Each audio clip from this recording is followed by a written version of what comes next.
광화문 광장을 관리할 서울시는 불법 행위에 단호히 대처하겠다고 했지만 계고장만 몇 차례 보냈을 뿐 강제 철거는 미루고 있습니다.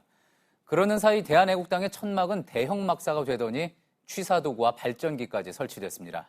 이어서 조소희 기자입니다. 천막 하나로 시작했던 대한애국당 텐트는 이제 목조 기둥까지 있는 대형 막사가 돼버렸습니다.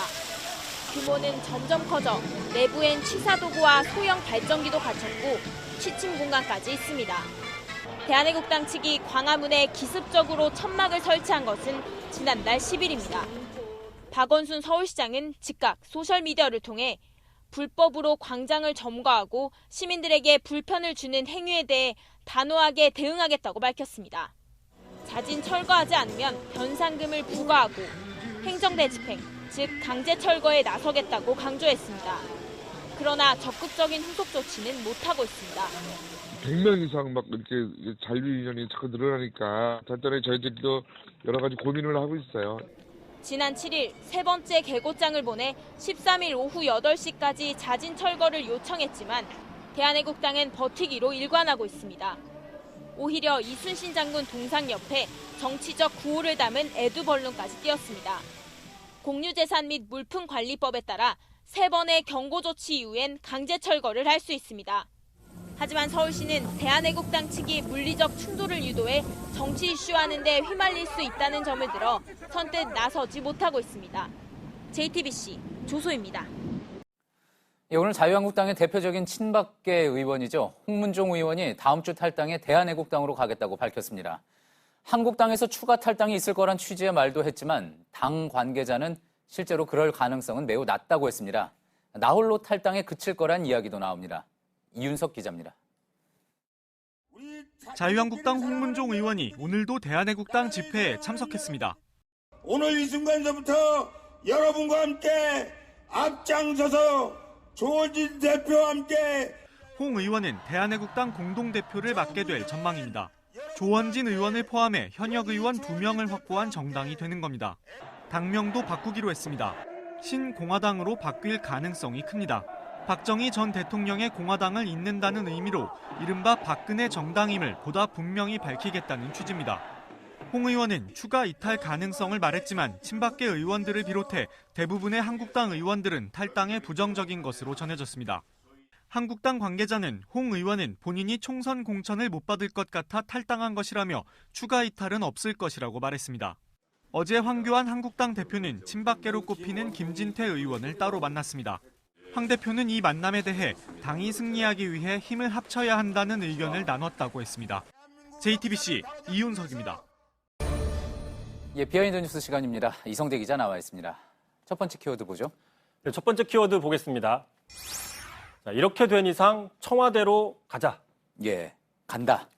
예. 굉장히 유명한 말이죠. 인터넷 만화에서 나왔던 대사 같은데 무슨 내용입니까?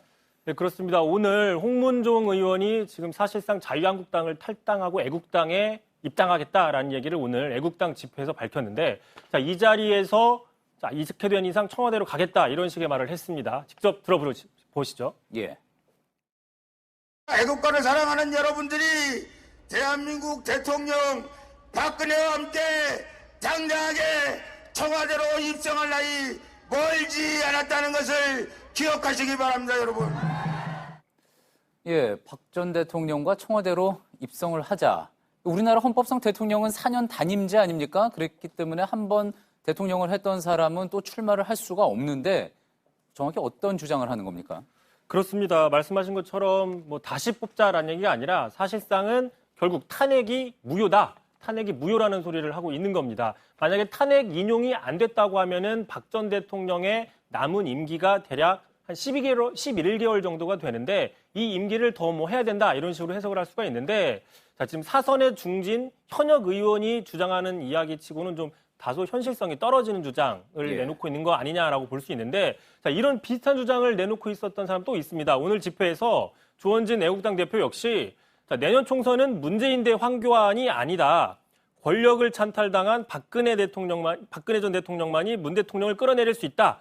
내년 총선은 문재인 대 박근혜다라고 다소 좀 현실성이 떨어지는 얘기를 계속하고 있습니다. 대한애국당에서 이런 주장이 나오는 거는 이례적인 상황이라고 볼 수는 없는데 이성대 기자 조금 전에 이야기한 대로 홍문종 의원 이야기를 해보자면은 사선 중진의 현역 의원입니다. 그런데 제1야당을 떠나서 지금 대한민국당이 한석 있는 거죠. 한석의 군소 정당으로 옮긴다는 것, 이건 좀 이례적인 모습인 것 같습니다. 그렇습니다. 어떻게 보면 이례적으로 볼 수도 있지만 또 다르게 생각을 해보면 지극히 전략적인 행보다라는 분석을 해볼 수가 있습니다. 왜 그러냐? 내년 총선에서 한국당에서 공천을 받기 힘들기 때문에 그걸 판단하고 움직였다라는 건데, 자, 의견 한번 들어보시죠. 예. 홍문종 의원은 지금 사학재단 금품 문제 때문에 재판을 받고 있거든요. 그러니까 이제 원래 당원 당규상에 따르면은 당원권 정지가 돼야 돼요. 어차피 공천을 못 받는 분이에요, 이분은. 예. 근데 실제로 또 같은 지역구입니다. 의정부 을에 있는 민주당 측 관계자한테도 직접 전화를 해서 물어봤더니 비슷한 이야기를 했습니다. 이렇게 얘기를 했는데, 자, 김민철 민주당 의정부 을 지역위원장입니다. 자, 예전부터 이 지역에서는 지금 홍문종 의원이 출마를 접었다는 분위기가 있었고, 따라서 아마 애국당에 가서 지역구 출마보다는 비례를 노리려고 하는 것 같다라고 분석을 했습니다. 자, 그래서 지금 홍문종 의원이 만약에 한국당을 탈당하게 된다면 지금 한국당이 반대하고 있죠. 연동형 비례대표제와 이에 대한 패스트트랙에 대해서 발할 수 있는, 찬성할 수 있는 그런 생길 수 있다라는 분석도 나오고 있습니다. 예. 물론 이런 분석들이 이제 홍 의원 개인의 생각과는 전혀 다를 수는 있지만 정치권에서는 이제 홍문종 의원이 박 전 대통령에 대한 충성을 이야기하기는 하지만 결국은 내년 총선을 염두에 둔 행보다라는 분석이 나오고 있다는 이야기죠.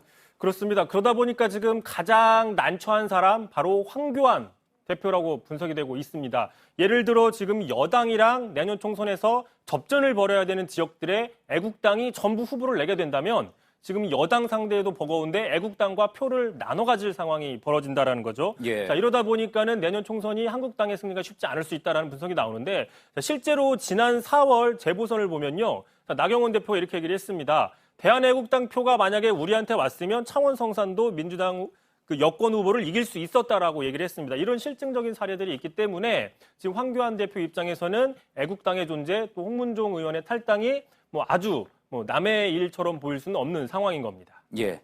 앞서 리포트에서 그래서 황 대표가 대표적인 친박계 의원인 김진태 의원을 만났다라는 보도도 해드렸었는데 과연 내년 총선에서 어떤 공천이 이루어질지 지켜봐야지 될 것 같습니다.